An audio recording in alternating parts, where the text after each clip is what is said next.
Welcome back to this video. My name is Rafi Yakub right here, and in today's video I'll show you on how to get rid of viruses on your Windows 10 PC. So let's see.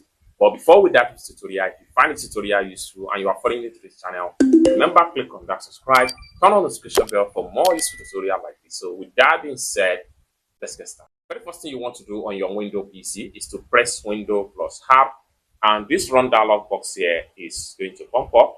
Next thing you want to do is to simply come to the opening run dialog right here and make sure you type in MRT and then hit OK. And this is going to pop up. Welcome to the Microsoft Windows Malicious Software Remover tool.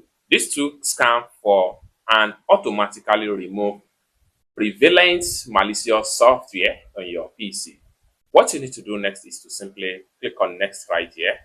And then right here, you have three options right here. Make sure you choose the second option, which is full scan, and scan the entire system. Note this scan can take up to several hours on some computers.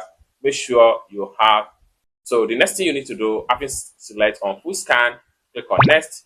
Then, so allow the software to run full scan on your PC. And after that, then you are done. Your PC will be free from any viruses infected. It's as simple as that. I hope you really got value for this video. If you find this video useful, give this video a big like, and also remember to subscribe to the channel, turn on the notification bell for more useful tutorials like this. Thank you so much for watching, and I hope to see you in my next video. Bye.